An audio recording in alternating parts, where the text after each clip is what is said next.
កំណត់ទីតាំងថាជួបប្រជុំស្អែកនេះនៅចន្ទបុរីគឺនៅតំបន់ម្ដុំបៃលិនហ្នឹងថៃគេថាធ្វើនៅហ្នឹងក្នុងដែនដីថៃជាប់ព្រំដែនលោកទាសីហាសរសេរលិខិតទៅមួយរដ្ឋមន្ត្រីក្រសួងការពារជាតិយើងសរសេរទៅរដ្ឋមន្ត្រីក្រសួងការពារជាតិថៃលោកណាត់តភុងណាផនិចខាងយើងអត់ឃើញលិខិតហ្នឹងទេប៉ុន្តែសារព័ត៌មាន AFP គេយកមកផ្សាយហើយក៏គេដកស្រង់ផ្សាយតាមសារព័ត៌មានថៃស្រស់ថាលោកទាសីហាពិតជាបានសរសេរលិខិតមួយស្នើសុំទៅភាគីថៃថាអប្រជុំស្អែកនេះគឺប្រជុំគណៈកម្មការព្រំដែនទូទៅ GBC នេះគេហៅកម្រិតយោធាការពារជាតិនេះកុំធ្វើនៅក្នុងដែនដីថៃអីសុំធ្វើនៅដែនដីនៃប្រទេសម៉ាឡេស៊ីវិញទីក្រុងកូឡាលំពួរដោយលោកលើកឡើងអំពីការព្រួយបារម្ភអំពីសុវត្ថិភាពលោកទេសីហាមានហេតុផលសមស្របខ្ញុំគ្រប់គ្រងការស្នើឲ្យយកទៅធ្វើនៅម៉ាឡេទៅព្រោះអីវាជាទីតាំងមួយអព្យាក្រឹតដែរព្រោះអីឥឡូវកំពុងបាញ់គ្នាយ៉ាងស្រោចយើងទៅទុកចិត្តភាគីថៃយ៉ាងម៉េចថានឹងមិនធ្វើទុកបុកម្នេញភាគីកម្ពុជាឬប៉ះពាល់សុវត្ថិភាពអ្នកណាការពារប៉ុន្តែមន្ត្រីថៃហ្នឹងគេទាត់ចោលភ្លាម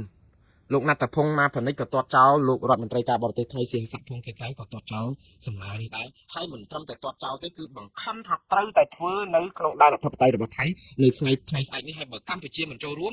ថៃនឹងយកលេសថាកម្ពុជាបង្ហាញចរិតកិច្ចកត់សំទោសកិច្ចកក់គឺដូចថាចង់រករឿងដូចថាអីអញ្ចឹងទៅអត់ចង់ឲ្យមានបាត់ជប់បាញ់ណាថៃគេគិតអញ្ចឹងឥឡូវគេដាក់សម្ពាធមកថាគេត្រូវធ្វើនៅហ្នឹងអត់ត្រូវធ្វើនៅម៉ាឡេទៀតទេព្រោះថៃចង់ទាញឲ្យមានយន្តការទ្វេភាគីអត់ឲ្យប្រទេសទី3លូកដៃចូលនៅក្នុងកិច្ចការផ្ទៃក្នុងរបស់ថៃចង់ស្អំចិត្តប្រជាពលរដ្ឋថៃថាវៃខ្មែរឡើងទួសាច់ចុងក្រោយគឺឲ្យខ្មែរទៅលុនតួអង្វរសុំថៃពីរឿងបាត់ជប់បាញ់ហើយថៃជាអ្នកកំណត់ជោគវាសនានៃបាត់ជប់បាញ់ខ្ញុំថាថៃដូចជាលើសច្រើនពេកហើយនៅក្នុងនេះខ្ញុំនៅតែគិតថាខ្មែរក៏ពិបាកដែរអត់មានជំរឿនអីទេបើថៃគេមិនព្រមយើងមិនព្រមតែចរចាជជែកគ្នានៅក្នុងដែនអធិបតេយ្យរបស់ថៃនៅចន្ទបុរីនេះគឺថៃគេច្បាស់ជារករឿងយើងមែនហើយដូច្នេះចង់មិនចង់វាអាចថាជាសាររបស់កម្ពុជាចង់ប្រាប់ថៃថាយើងមិនទុកចិត្តរឿងសុវត្ថិភាពអីដែរអញ្ចឹងទៅឲ្យថៃរឹតបន្តឹងសុវត្ថិភាពប៉ុន្តែបើតាមមើលអ្វីដែលជាជំហររបស់ថៃគឺកិច្ចប្រជុំនេះ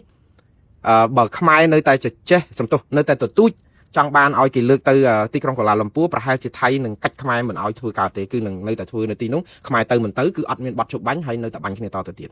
ឲ្យយើងតាមអង្វរថៃបងប្អូនរឿងនេះគឺជារឿងដែលថៃធ្វើទុកបុកម្នេញផ្នែកផ្លូវចិត្តរបស់ថៃកម្ពុជាក៏ច្រើនតែយ៉ាងណាខាងក្រសួងការពារជាតិកម្ពុជាក៏បានបង្ហាញអំពីភាពស្មោះត្រង់ដែលចង់ឲ្យយកទៅដាក់នៅទីកណ្ដាលណាមួយដែរហើយបើថៃមិនធ្វើគឺជាចរិតខូចរបស់ថៃទេប៉ុន្តែថៃបាននិយាយថាការប្រជុំស្អែកនេះមិនមែនជាកម្រិតថ្នាក់រដ្ឋមន្ត្រីក្រសួងការពារជាតិទៅទៀតគឺជាជាកិច្ចប្រជុំកម្រិតលេខាធិការដ្ឋានបានន័យថាជាកម្រិត logistics ភ័ស្តុភាររដ្ឋបាលអីសិនចាំជជែកត្រូវគ្នាបានទៅជជែកអីធំទៀតពីបាត់ជុតបាញ់អញ្ចឹងការជុតបាញ់នេះក៏នៅតែកាន់តែយូរឆ្ងាយទៀតហើយបងប្អូនដោយសារអីថៃគេបានប្រៀប